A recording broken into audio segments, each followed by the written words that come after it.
हे दोस्तों, आपको वेलकम कहता हूँ ifactoner.com के लर्निंग वीडियो ट्यूटोरियल्स में। आज के वीडियो ट्यूटोरियल में हम इंग्लिश के वर्ड एनीबॉडी का मीनिंग हिंदी और उर्दू में जानेंगे और फिर वर्ड एनीबॉडी को यूज़ करते हुए इंग्लिश में 3 सेंटेंसेस बनाएंगे और उन तीनों सेंटेंसेस की ट्रांसलेशन करेंगे हिंदी और उर्दू में। आखिर में होगी जी एक छोटी सी एक्सरसाइज। तो शुरू करते हैं अपना आज का वीडियो ट्यूटोरियल। एनीबॉडी 2 लफ्ज़ों से बना है, 2 शब्दों से, एनी और बडी। इसके स्पेलिंग होते हैं ANY एनी और BODY बडी। एनीबॉडी एनीबॉडी हम उस वक्त यूज़ करते हैं जब हमने किसी शख्स या चीज़ के बारे में बात करनी है। कोई किसी चीज़ के बारे में, कोई आदमी के बारे में। इज़ एनीबॉडी हेयर, ख़ास तौर पे जब हमने आदमी के बारे में बात करनी हो तो हम एनीबॉडी यूज़ करते हैं।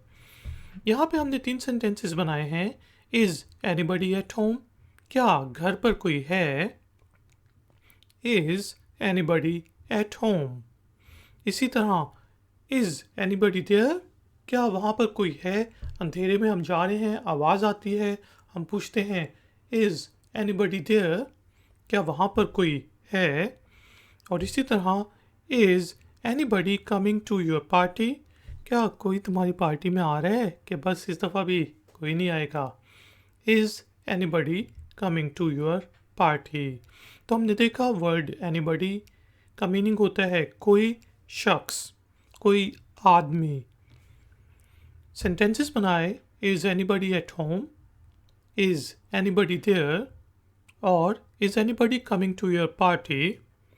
तो दोस्तों, एक्सरसाइज से पहले काइंडली वीडियो को लाइक ज़रूर करें और शेयर ज़रूर करें फेसबुक वगैरह के ऊपर।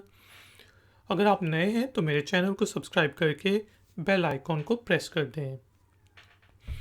एक्सरसाइज के तौर पे आपने वर्ड एनीबॉडी को यूज़ करते हुए इंग्लिश में एक छोटा सा सेंटेंस बनाना है और उसे नीचे दिए गए कमेंट्स बॉक्स में पोस्ट कर देना है। मैं आपको चेक करके बताऊंगा कि वो ठीक है कि नहीं। थैंक यू वेरी मच कि आपने मुझे इस ट्यूटोरियल के लिए ज्वाइन किया। मिलेंगे एक और नए ट्यूटोरियल में। Until then, take care, keep learning, keep enjoying. Good day.